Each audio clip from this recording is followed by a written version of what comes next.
Bismillahirrahmanirrahim. Alhamdulillah. Wassalatu wassalamu ala rasulillah wa ala alihi wa sahbihi wa man walah, amma ba'd. Ikhwani wa akhawati, sahabat muslimin, muslimat yang dimuliakan oleh Allah subhanahu wa ta'ala, kita kembali melanjutkan kajian adab penuntut ilmu. Semoga Anda selalu dalam lindungan Allah subhanahu wa ta'ala. Semoga Anda selalu dikaruniai hidayah untuk istiqamah di atas jalan ibadah kepada Allah subhanahu wa ta'ala. Termasuk di dalamnya adalah jalan ilmu yang sedang kita tempuh pada saat ini. Sahabat-sahabat sekalian, kita kembali melanjutkan pembahasan kitab Adabu Talibil Ilm yang ditulis oleh Syekh Abdul Muhsin Al-Qasim hafizahullah. Kita sudah memasuki pembahasan yang kelima atau yang keempat, Al-Mabhath Ar-Rabi'. Pembahasan yang keempat setelah sebelumnya kita membahas sejumlah ibadah yang sifatnya sosial, yang harus diperhatikan oleh seorang penuntut ilmu. Pada pembahasan yang keempat ini, kita akan membahas beberapa adab yang berkaitan dengan kepribadian kita sebagai seorang penuntut ilmu. Kita akan mempelajari 3 adab utama yang harus menjadi bagian penting dalam kepribadian kita, dalam syakhsiyah kita sebagai penuntut ilmu. Dan ketiga adab ini nanti juga akan sangat penting untuk kita miliki dalam interaksi kita dengan orang lain. Jadi poin-poin ini juga nanti berkaitan dengan pembahasan kita sebelumnya. Baik. Adab selanjutnya yaitu husnul khuluq. Bahwa seorang penuntut ilmu harus memiliki akhlak yang baik, memiliki perilaku yang baik. Nah, yang dimaksud dengan akhlak yang baik ini setidaknya mengandung 3 unsur penting. Ya, kata Syekh di sini, makarimul akhlaq wa mahasinul adab bibastil wajhi wa badlil ma'rufi wa kaffil adha. Akhlak yang mulia, adab yang indah itu setidak-tidaknya terwujud atau terlihat dengan 3 hal. Yang pertama adalah bibastil wajh, dengan wajah yang berseri-seri.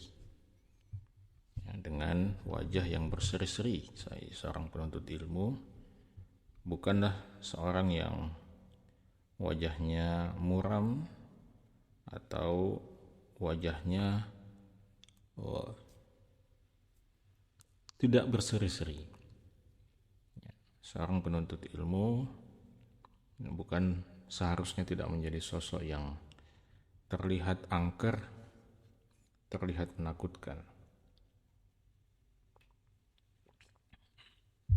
Ya. Sehingga orang yang bertemu dengan seorang penuntut ilmu itu bisa merasakan sebuah kenyamanan, tidak sebaliknya. Maka seorang penuntut ilmu harus punya bastul wajh, punya wajah yang cemerlang, punya wajah yang berseri-seri. Dan kita sepakat saya kira bahwa wajah yang berseri-seri itu tidak ada kaitannya, tidak ada hubungannya dengan keindahan atau kecantikan wajah itu. Bahkan seringkali wajah yang berseri-seri, meskipun berasal dari orang yang wajahnya biasa-biasa saja, itu justru lebih menyenangkan daripada wajah yang terlihat angkuh, sombong, ya, meskipun itu dari wajah yang ditakdirkan oleh Allah Subhanahu wa taala sebagai wajah yang memiliki keindahan dan kecantikan secara zahirnya. Jadi itu unsur pertama dari akhlak yang baik. Unsur yang kedua kata beliau adalah bazli wa bazlil ma'ruf. Jadi akhlak yang baik itu juga bisa terlihat dari bagaimana kita berusaha untuk melakukan kebaikan untuk orang lain, ya, melakukan yang ma'ruf kepada orang lain. Jadi setelah kita bersedekah, berbuat baik dengan menunjukkan wajah yang berseri-seri, maka yang kedua adalah apa? Berusaha melakukan kebaikan sekecil apapun kepada orang lain. Kemudian yang ketiga, unsur ketiga dari akhlak yang baik itu adalah wakaful adza atau kafil adza. Bibastil wajhi wa badlil ma'ruf wa kafil adza. Jadi bukan sekedar wajah yang berseri-seri, bukan sekedar suka membantu orang lain, tetapi yang juga tidak kalah pentingnya adalah seorang penuntut ilmu harus berusaha untuk tidak menyakiti orang lain.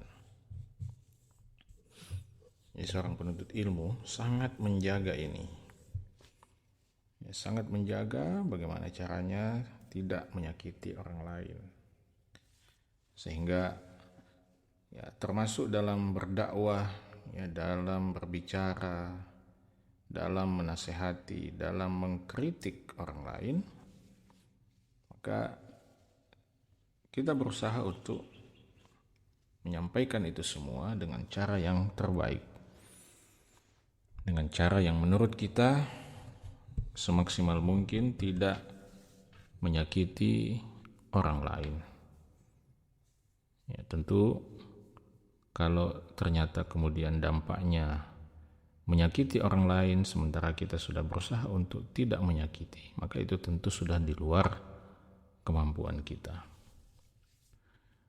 Tapi poinnya, spirit utama seorang penuntut ilmu itu adalah bagaimana meminimalisir gangguan, meminimalisir ketergangguan orang lain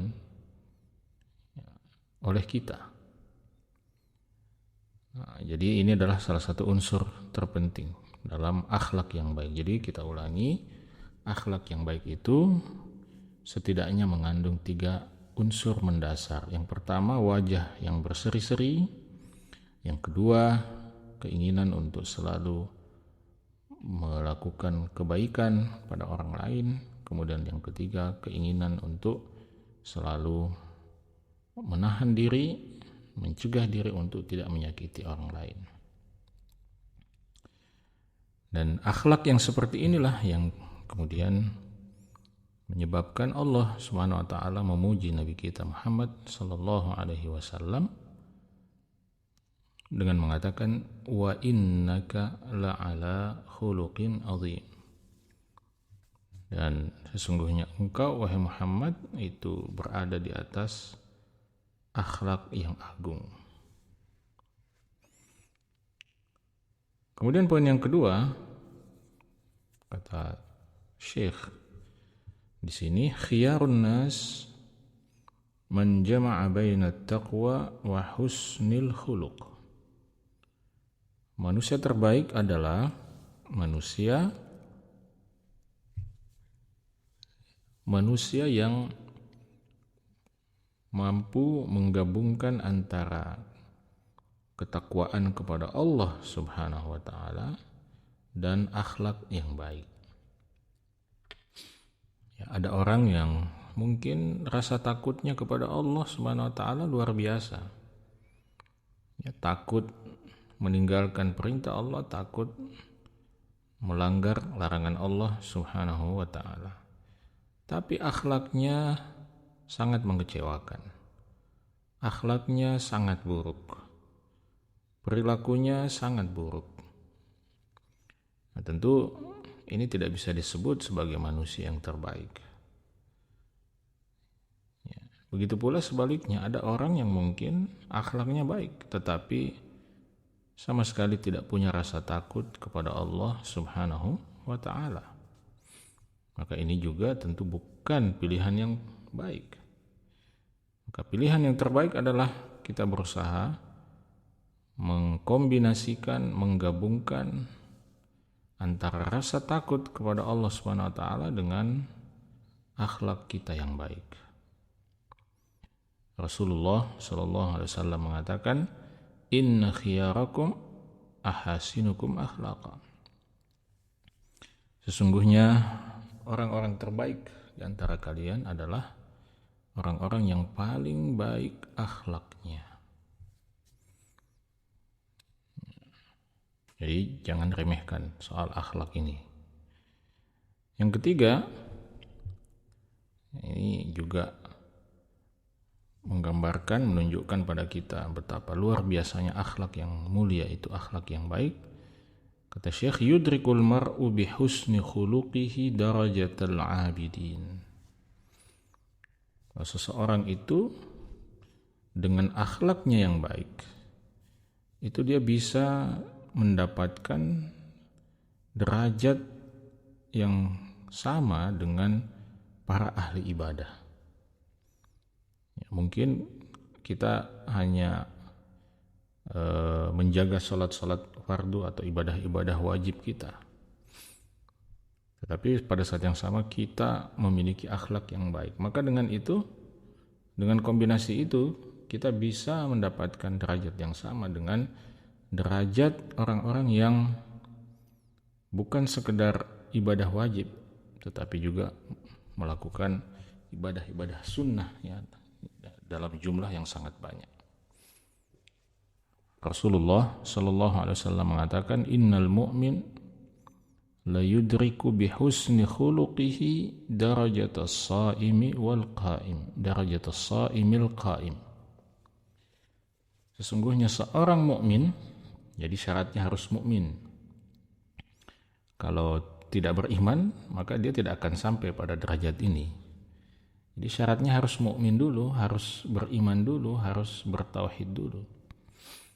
Sesungguhnya seorang mukmin la yudriku bihusni khuluqihi, dengan akhlaknya yang baik, kata Nabi SAW, dia akan mendapatkan, dia akan bisa mencapai darajatas saimil qaim, derajat orang yang berpuasa dan melakukan qiyamul lail. Jadi orang yang kerjanya puasa, orang yang kerjanya qiyamul lail, melakukan ibadah kepada Allah SWT dalam jumlah yang banyak, ini ternyata derajat ini pun bisa juga dicapai oleh seorang mukmin dengan modal akhlak yang baik. Lalu yang keempat, kata beliau, husnul khuluq ibadatun tuthqilul mizan yaumal qiyamah. Ini luar biasa. Akhlak yang baik itu adalah ibadah yang akan memperberat timbangan kita pada hari kiamat. Qala Nabi sallallahu alaihi wasallam, Nabi sallallahu mengatakan, ma syai'un athqalu fi mizanil mu'min yaumal qiyamah min khuluqin hasan. Tidak ada sesuatu pun yang lebih berat dalam timbangan seorang mukmin pada hari kiamat melebihi timbangan akhlak yang baik. Dan ini luar biasa ya. Akhlak yang baik menjadi modal utama untuk memperberat timbangan kita pada hari kiamat nanti. Sehingga sangat besar kerugian seorang hamba yang melalaikan akhlak yang baik ini. Ya, sehingga mungkin kita tidak mampu melakukan ibadah yang banyak, tidak mampu melakukan sedekah yang banyak. Maka seharusnya kita sadar bahwa dengan begitu kita harus berusaha memperbaiki akhlak kita agar kemudian akhlak yang baik itu menjadi bekal, menjadi modal untuk memperberat timbangan amal kita di hari akhir. Kemudian pesan yang kelima kata beliau, husnul khuluq yajma'u khisalal khair. Akhlak yang baik itu akan merangkum seluruh perilaku-perilaku kebaikan. Akhlak yang baik itu akan mendorong kita untuk melakukan kebaikan sebanyak mungkin. Kata Nabi SAW, al-birru husnul khuluq. Al-bir, puncak kebajikan itu adalah husnul khuluq. Ya.